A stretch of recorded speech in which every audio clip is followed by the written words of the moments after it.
Place à la conférence de presse de Mad Max Fury Road.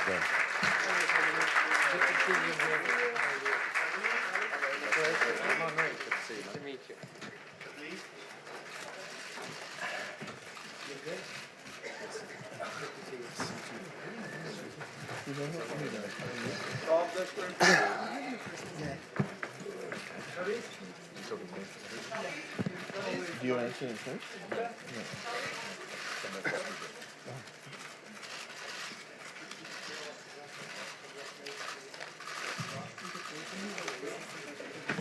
I've actually done my listening shop at the moment.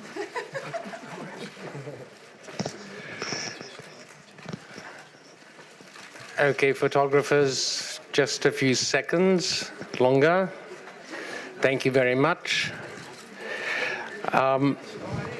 While photographers disappear, as it were, a quick reminder, if you want to ask a question, please raise your head a little bit ahead of time so that we can see you and so that we can get the microphone to you. Si vous avez une question à poser, soyez assez gentil de lever la main de façon à ce qu'on puisse vous voir, de façon à ce que les opératrices, les hôtesses équipées de micro puissent arriver jusqu'à vous. Quand vous avez le micro, levez-vous, présentez-vous, posez votre question, puis asseyez-vous et rendez le micro. If you want to ask a question, please raise your hand a little bit ahead of time. When you get the microphone, please stand up, introduce yourselves, ask your question, and then sit down and give the mic back. Thank you very much. Bonjour à tous, and thank you for being here for this nouveau Mad Max installment. And I will introduce the people who are here at this table. Far right, she's the chief editor. Her name is Margaret Ann Sixel, and she's still alive despite the job she had to do on this movie.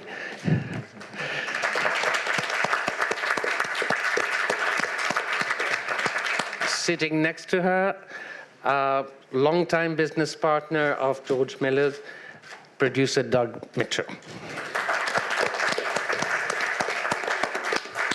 Sitting next to me as Nux the war boy, I'm not going to go through his filmography, Nicholas Hoult. But I will mention one film that he acted in with the lady sitting next to him, which is Dark Places. She knows you, and you know her, Charlize Theron.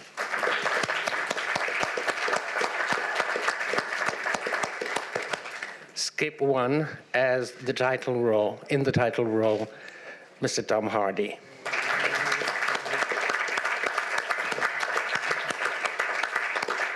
And the man who brought it all together, director George Miller.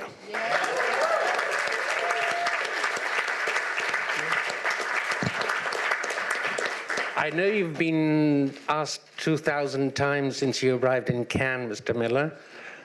So make this... George, Johnny, George. George. Make this 2001, as it were. What took you so long?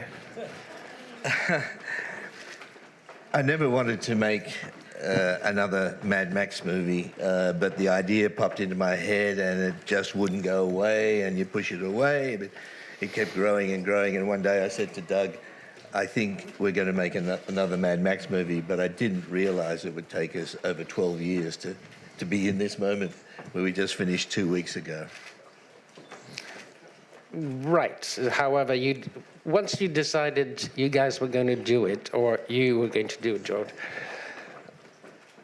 it takes a world to build, it takes trucks to build, it takes finding the actors, it takes unspeakable logistics to come. Plus, what is the story going to be? How am I going to go about it? And how did you go about it?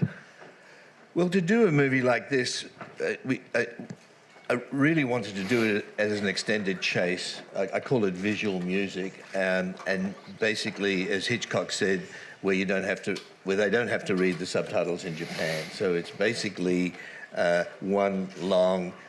It was written basically as one long graphic novel. The first iteration of the movie was 3,500 storyboards, all around a room. And in those, it gives you a lot of content. You don't have to describe the scene. You know where everyone's sitting or standing, or where the vehicles are going left or right, or where the camera would be. Very atypical.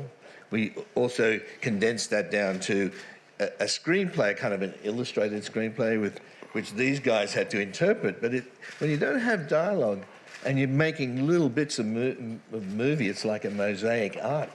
And you don't know where all the bits are going to go. It's very difficult. And then I always say if it was diving in the Olympics, it would be the highest degree of difficulty dive, because then we went out there with real vehicles and real people in a real desert for 7 months. And there wasn't a day when I thought, we're crazy for doing this. The question has been asked also 3,000 times, so make that 3001, Mr. Hardy. Any kind of qualms about taking up the Mad Max character? You mean taking over the role from Mel? Yeah. Initially, I was super jubilant and really excited to land the part. And like any actor, you get really excited when you land a part because it's brilliant. And then I realized that, that the role of Mad Max is synonymous with Mel Gibson, and that, there's a large group of people who love Mel as Max, and if it's not Mel, then it's not Max. So, it was a little bit crestfallen moment for a second. But then what I understood from further conversations with George, because it was a concern that there was no need to step in or replace or try to do better or try to bring something new. It was just ultimately George and Mel went on a journey for 3 movies, and the legacy still continues to develop. And at this point, it was time for me to switch in, and ultimately, Max is led by George and was created by George, so I just had to, take comfort in George being the anchor of that, and just do what he wanted me to do. Charlize, I have a question also for you, which you may not have answered before, but to the best of my knowledge, this may be the first film where an action hero is one-armed. Mm-hmm. Was that from the beginning, from the script writing? Was it something that was added as script was developed? Was it something that you said, oh, guys, why don't we go one step further? If I answer that, it was in the very first storyboards. She had to be a warrior, uncompromising. There was a backstory. The moment you see that, she's been through a lot. You can figure out as you're watching it what it might be, and it was going to be expensive to do, and because because I didn't want to cut my arm off. She didn't want to cut your arm off, and at one point when we had stress on the budget, there's a lot of talk. Well, you can lose the arm, and Charlize was the first to say no way. So we figured out how to do the arm. And it's difficult, you're wearing this thing and you had to fall and stuff as if you don't have any arm, but you were a ballet dancer, you know how to work in space and so on, so I'm really happy that it's there. Was it physically easier for you, Nicholas? Easier for me? Yes. With both arms. Okay. Yeah, obviously. Yes, it was. Yeah, I had a great time. I could eat and drink at the same time. But it was remarkable watching the fight sequences between Tom and Charlize that were so beautifully choreographed by our stunt team. And because it's so action-packed, this movie, each action sequence and each beat has to tell a story and something about the character. And watching these two guys develop those fights well, I was knocked out throughout most of it and kind of dragged around with a chain, so it was a lot easier for me. But watching it, and you with only using one arm as well, it was remarkable. Beautifully choreographed, the vehicles and all the fights. We'll take question from the audience. Okay, go ahead. Hello, Peter Howell from the Toronto Star in Canada. Congratulations on making not only a great Mad Max movie, but I guess a great Mad Max scene over here. I have a question for Tom Hardy. Tom, I'll preface my remarks by saying that I have 5 sisters, a wife, a daughter, and a mother, so I know what it's like to be outgunned by estrogen. But I just wanted to ask you, as you were reading the script, Did you ever think, why are all these women in here? I thought this was supposed to be a man's movie. No. Not for 1 minute. Good for you. You know what I mean? That's kind of obvious. But like, but also in reference to the concept of having a script, that would have been nice as well. So that was also that was more of a concern to me. Luxury we didn't have. Yeah, that was a luxury we didn't have.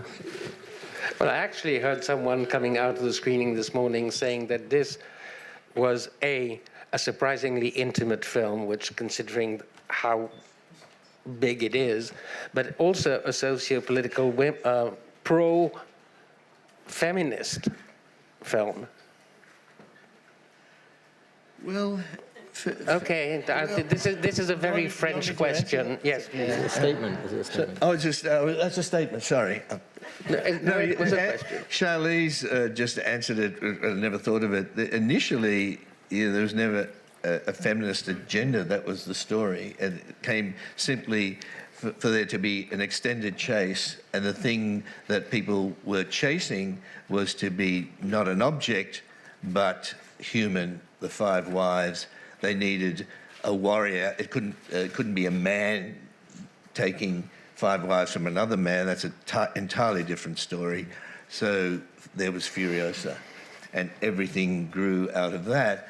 Meanwhile, Max is like a wild dog, a wild animal trapped trying to find freedom. And to bring those two together, where essentially they try killing each other when they first meet and then having to find some mutual regard in order to survive. That was the essential story.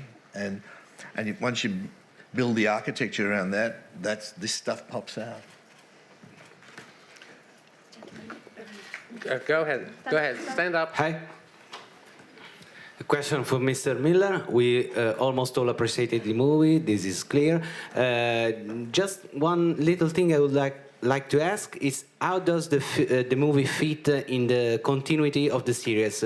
Should we consider it a reboot or a sequel or a midwell or what else? I had the impression it's just like a Mad Max world, just expanding the Mad Max universe. I would like to know if you agree with this definition. Thanks.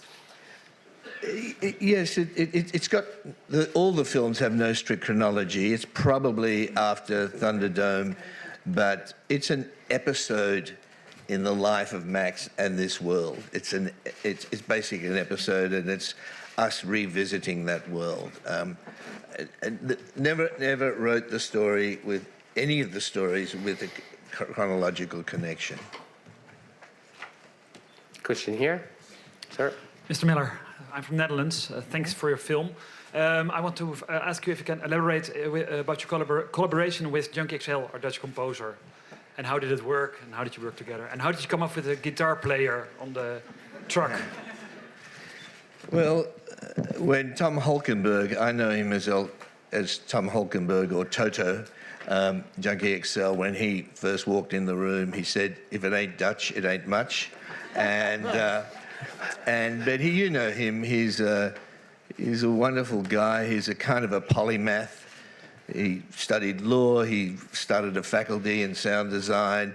He's done everything from pop music to big classical scores, and he's able. I've had some fantastic privileges working with composers: John Williams, Jerry Goldsmith, Maurice Jarre, and I learned so much from them. But Tom, because he was a teacher, in many ways was able to explain to me, who has no idea about how music is structured, what he was doing, and we had a wonderful discourse.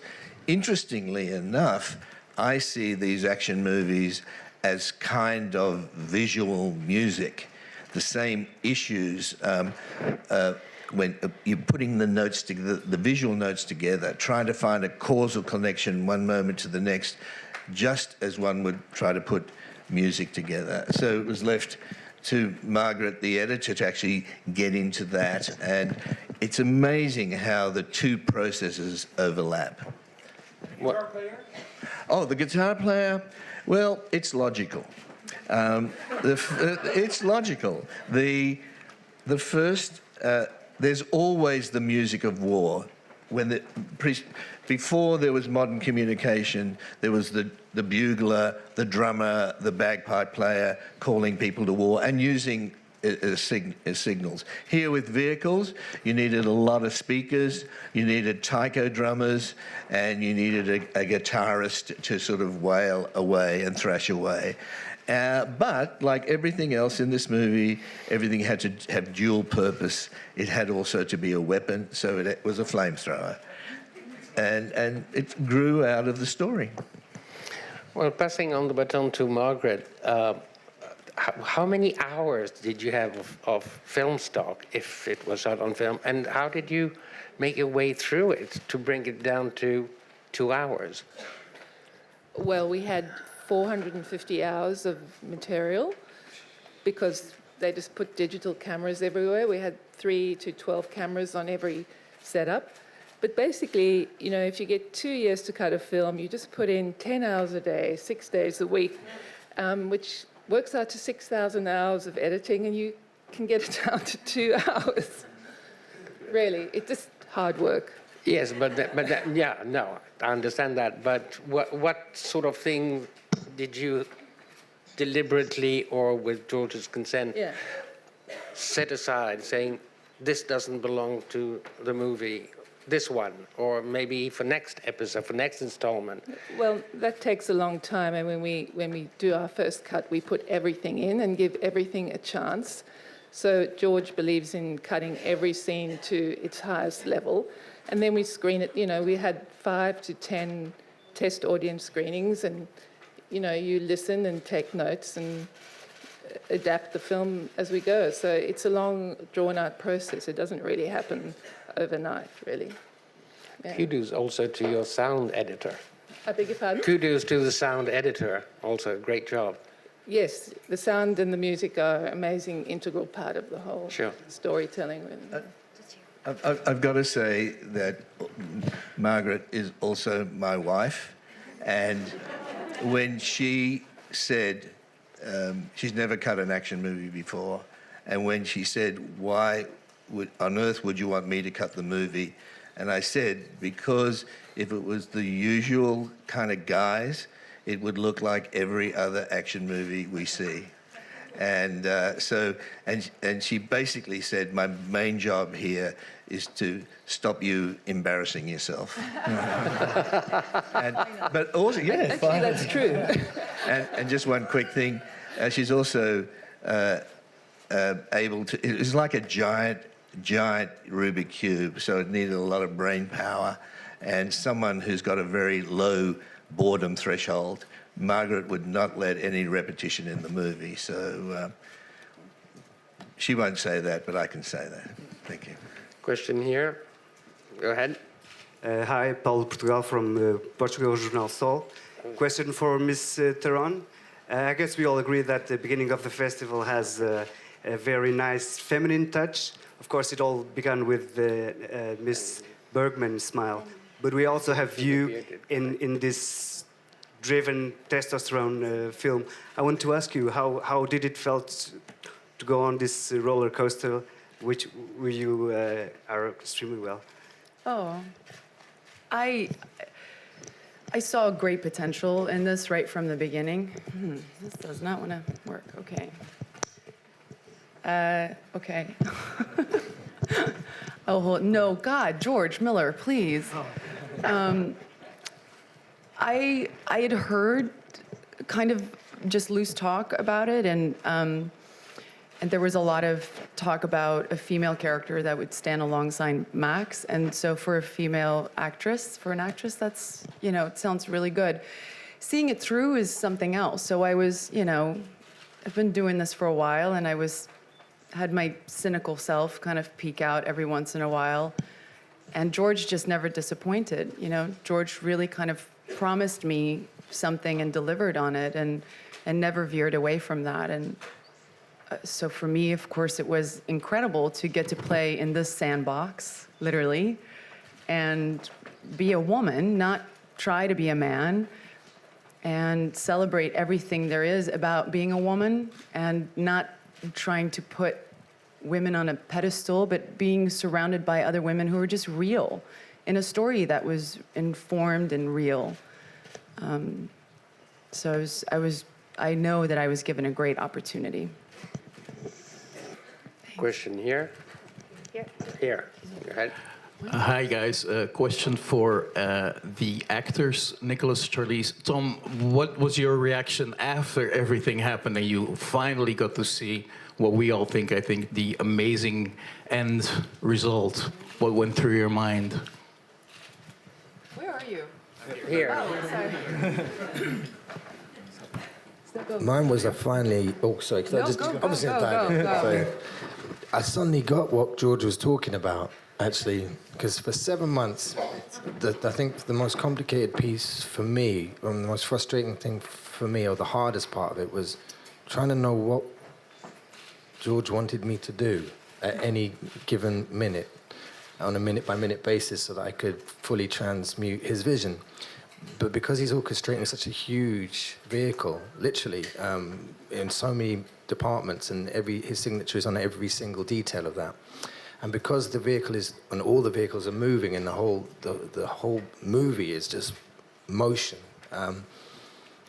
There was no way that I realized, and I feel I have to apologize to you because I got frustrated, and there was no way that George could have explained what he could see in the sand when we were out there.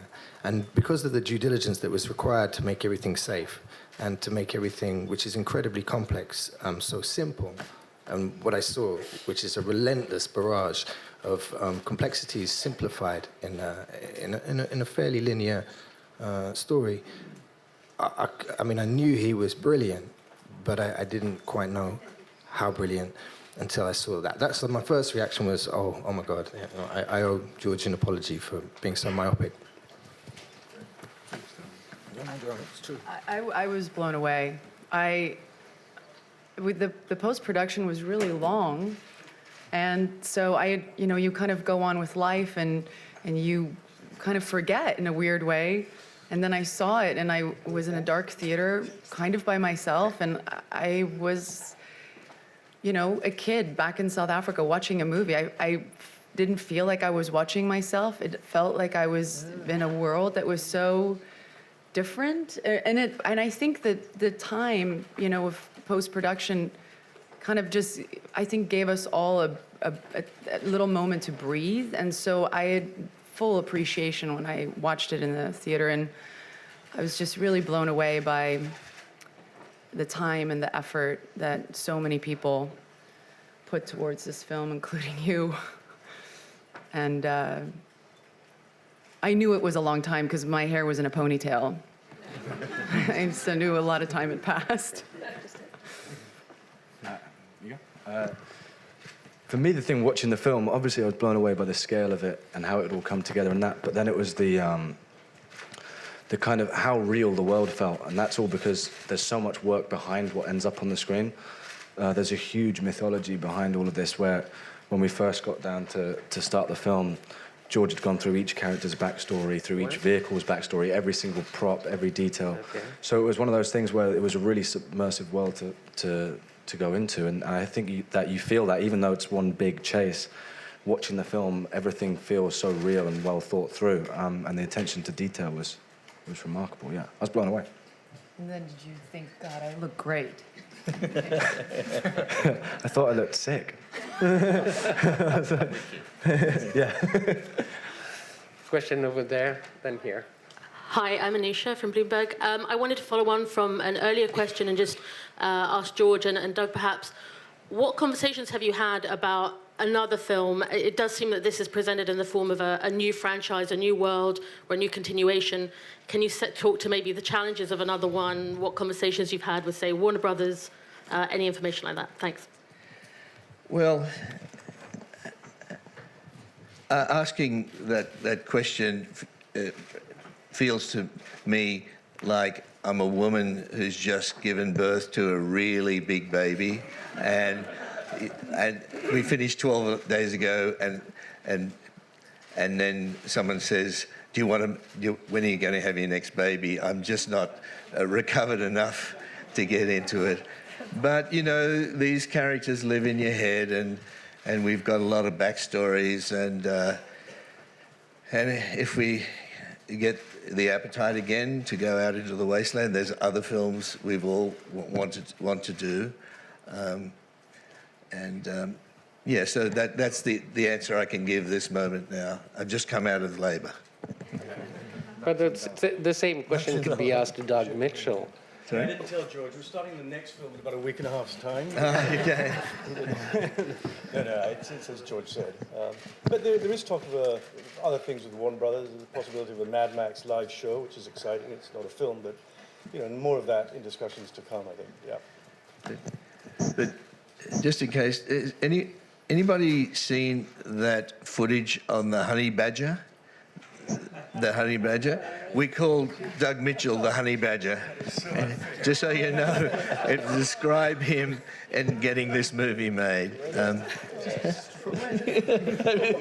Destroyed him. I think the honey badger's the most amazing creature on the planet. I mean, the grit and the guts of that. Have a look at it. It's 70 million hits on YouTube. I just want to, sorry, I haven't answered your question, but that's the best I sort of can come up with at the moment. I just want to also say about the actors, this is very difficult to do, this movie. Normally, you know, there's a master scene, there's dialogue, you can block out the scene, but this is made up of so many small fragments that by the time you say action, 3 seconds goes by and then you're saying cut. So it's very hard for people to get into that. There's no continuity, and the you know, acting is athletic, and to ask a runner or a football player or someone to keep stopping and starting again, it gets very tough. So, but we were able to sort of run the shots across the wasteland and across the desert and do repetitions and stuff like that. And then we had to get all the little bits, and then Margie had to put it all together. So I just want to acknowledge right here, I've never really told them that I was very aware of that. And also, in the pit of my stomach, the biggest issue by far with 1,000 crew was safety. The idea of if this was real world stuff, and the idea in any moment something could go wrong, it could be catastrophic, that really wore us out. But we had a fantastic group of people, and there was a trust that developed, and we got here, not one broken bone. Bruises, cuts, no, not one broken bone. Go ahead. The film is set 45 years in the future, and the world looks in a fairly bad state. I just wondered if the film could be read as a cautionary tale, and whether people were very concerned about what the future would look like in 45 years, perhaps to Charlize or to Tom. I very much think it is, and I don't want to speak for George, but what I took as a viewer of all of the Mad Max films was that they felt very grounded in a lot of real events or events that we've talked about or scholars have talked about. The idea of globalization and global warming and the issues of drought and value of water and leadership becoming completely out of hand, the control of people. I think for me, I don't know if I could function in a very far-fetched world. I don't know, maybe my imagination isn't good enough. So for me, this felt very real. I felt like it was grounded in so much truth. You know, the sandstorm in the film, there are images right now on Google of, you know, Sahara Desert sand being blown like that, in that state, all through Asia. And it's frightening. It's absolutely frightening, because I didn't know that before I watched the movie. And I watched the movie and I was like, oh, okay, we went a little crazy there. And then I saw these images, and I was, the hair stood up on the back of my neck. They were frightening. So I think, I feel like George is the kind of filmmaker that he likes to raise the stakes. And there's for me, when I think of the world of Mad Max, I think of do or die. And I think of that reptilian brain kicking in and just saying, what do I do to survive? And it's in a world that I think makes it even scarier, because it is something that is not that far off if we don't, pull it together. Question over there.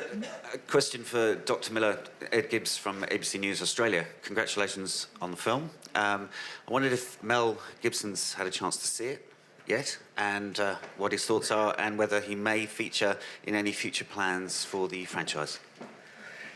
Well, Mel has seen the movie because he was at the premiere of the movie, and I sat with him next to me and Tom right behind us, and Mel, we hadn't seen each other for a long time, and Mel is someone who, in a sense, cannot lie, and he started chuckling during the movie, and I thought, oh, that's that chuckle I remember, and then he kept chuckling, and then he started digging me in the ribs, and then he started asking about the actors, because he's about to direct a film down in Australia, and then he gave me great respect at the end as a director, because I think he's a wonderful actor, but also a really great director.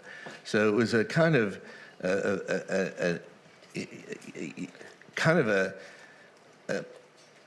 an emotional moment for me. And there's Tommy at the back, sort of putting his hands around us. It was sort of strange. I as you probably know, I was heartbroken to see what was happening with Mel, because I've always known him to be a really, really good man. Sir? I'm a French website, and I have a question for George Miller. Thank you so much for this amazing movie. And what action scene was the most difficult to shoot? The ones that I never expected I'd ever see for real were the guys on the polecats. That I thought we'd film them with the vehicles and then use CG to comp them into the scenes. And then one day I looked up, and coming out of the desert were 8 of them coming towards us. And so what you see is exactly right. And it felt safe enough to put Tom up on top of one of those things. And it wasn't. Okay. It wasn't safe. It wasn't, no, was it? And I'm scared of heights, but Tom, only when he got up there, he said, "You do know I'm scared of heights." So, but it was great. That was difficult. And the other thing, it's one thing to do a big stunt for real, but it's another thing to land it exactly in the sweet spot in front of the cameras. There's no point of it going past cameras. And that big stunt at the end, to do it for real, we actually thought we couldn't. We were going to do it with, I don't know, model CG or whatever, but they took it on, and we only had one take. And to roll that thing between those 2 massive rocks and right in front of our Phantom camera running at high speed, hitting the sweet spot, it's just, it was just a magnificent thing to see.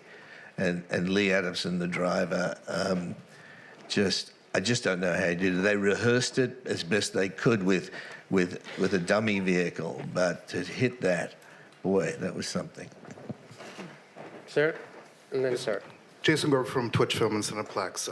First of all, once again, second time through, it's an amazing, amazing movie. I'm wondering if the performers could talk about shooting in Africa. And George, if you could be on the record whether you prefer 2 or 3D and why. Interesting. Go for it. Oh, I'll ask that. Me shooting in Africa. Okay, 3D. Okay. I love 3D stereo. In fact, when we were going to shoot this back in 2001, I was dumb enough to try to do a classic anaglyph and just have a few scenes with the that green and red, as it were. When in this film, if I had a choice, I'd see it in 3D. But I'm extremely aware that some people can't tolerate. We're asking audiences to do something that we do not do in nature, and that is force where you look in space, in that so-called Z or Z axis. And if you don't get it right, you can cause pain and you can cause nausea. And with a quick action movie like this, with average cuts, 2 seconds, 9 frames, that can be really distressing. So one of the things that took so long, and we were working 20 hours a day right up until the very end, was to make it as creamy as possible. And I'm very happy to say that it's really creamy. Shooting in Africa? It was just, we were in it. That was the world. What you see on screen, that's Namibia, and it's absolutely gorgeous to go and see and, trek through with a backpack for 3 weeks. And then after that, it becomes kind of hard. But it's a beautiful place. Somebody just recently told me, and I feel ashamed that I didn't know this, because Namibia used to be a part of South Africa when I was a kid, but that Namibia is the place that God created when he was angry. And it's kind of powerful, and it felt powerful when we were in it. And it was visually tangible. We were there and we could feel it. And there were moments before when we were in rehearsal where we would talk about things like, awareness for us as actors. And there was this one moment where we were talking about, and let's remember there's always going to be dust. And on day one, Nick and I just looked at each other and we went, I don't think we can forget that there's going to be dust. Like, we couldn't see anything. But it was tough because we were in it all the time. There was really no escaping it, literally. The airport was closed most of the time. You had to special order a plane or be there at a certain time. It was like we were there. We'll take one last question. Go ahead, sir. Yeah, my name is Mario from Global Brazil. The film have a lot of action, a lot of special effects, but the performance is amazing and a lot of eye contact between the actors. So I want to know if it was something that you think before you start the project, that the actors have to a lot of eye contact, because you say so much in the film with the eyes. It reminded me the last scenes of Casablanca when Boger and Ingrid Bergman was looking to each other, and you say so much more than you say with words. So I'd like to know if it was an option to do that, and how is the actors you react for that, going from Mad Max to Casablanca is quite a stretch. See, but that's why I think it's terrific. Yeah. It's amazing. Yeah, me too. Okay, I'm afraid our time is up. Thank you very much. No, I'm sorry. Yeah, we should answer the question, right? Answer the question, yeah. Go. Well, just to answer that question, that's why you work with these people who have eyes. Not eyes, just more than eyes, but the cliche, it's the window to the soul. People who somehow carry something with them. There is there's a mystery you want to unfold, and you've got Tom and Charlize and Nick who are capable to do that. It's a big trust. It's a big thing you have to trust, that you can get that kind of interaction silently, and so I'm really glad you appreciated that. Yeah. Thank you. Thank you. Thank you very much, ladies and gentlemen.